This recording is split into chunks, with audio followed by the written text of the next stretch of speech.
town of Great Western, like many other gold mining towns in Australia, was started with gold. The first settlers came, they dug for gold, and some of them stayed on. In the case of the Bests, they arrived here in the 1860s, and they set up a business, a butchery, slaughtering cattle, slaughtering meat for the miners. When the gold died out and people drifted off, they stayed. Joseph took up the land where Seppels are today, and Henry came down here on the Conkingella Creek and started the Conkingella Vineyard, where we are today. Joseph started in 1865, Henry started in 1866. Their business were quite successful, they ran quite well. Joseph died in the 1890s, and Henry continued on until his passing in 1913 when his son Charles took over. Charles wasn't particularly interested in wine, however he ran the winery until 1920 when it was bought by my great-grandfather. Prior to that, our family had started Rimney in the 1890s. My great-grandfather had been a temperance caterer at the Great Exhibition of Melbourne in 1888, and I think this is what sparked his interest in wine. And soon after that, he bought a vineyard at Rimney, which is about 12 kilometres south of Great Western, in 1893.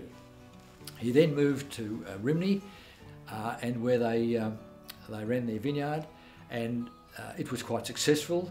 His son, Frederick, was very keen on wine, and he largely developed the Rimney winery.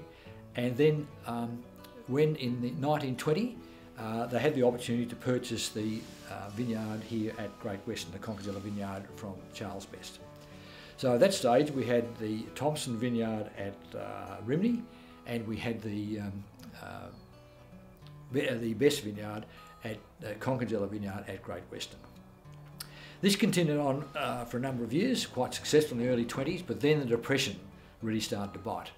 At that stage, Australian winemakers were being paid a bounty for their wine they exported, and quite a lot of wine was exported to both UK and also to India, which was where the British Raj was in full flight then, and so there's quite a big market in India also. As the 20s wore on, the bounty was removed, and this put the demise to many, many wineries, not only in Victoria but right throughout Australia.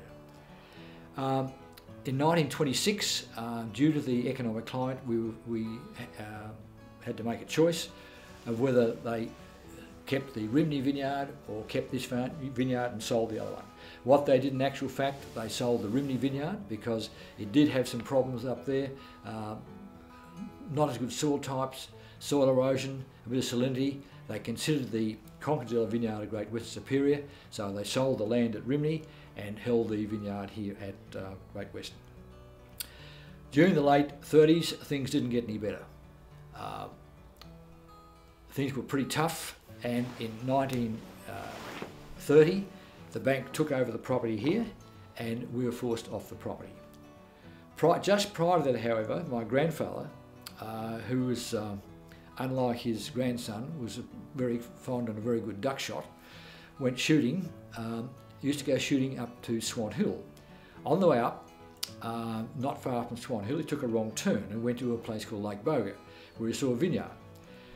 He went into the vineyards of my grandfather. It was a bit like honey to a bee.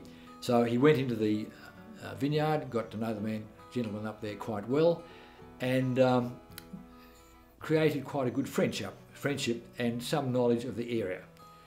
When we were forced off our Great Western Vineyard here in 1930, he went to Lake Boga, him and together with my father, and they started a winery at Lake Boga, which was known initially as Misery Farm, which it was. So at that stage, we lost our vineyard at Great Western, and winery at Great Western. We had a small holding at Lake Boga. In the meantime, obviously the bank found it too expensive to run this place, the Great Western property, and my grandfather negotiated to get back again. So we'd lost Rimney, we'd gained Lake Boga, and when we ended up with Great Western back here again. The 30s and 40s were pretty tough years, and my grandfather and father and my father's brother, Bill, worked very hard to just maintain the status quo. And it was difficult years, also carried through the war years, and then I came home in 1960. And I don't say from 1960s that things changed dramatically. I'm sure that wasn't because I came home, but certainly in the 60s was certainly the rebirth of the Australian wine industry.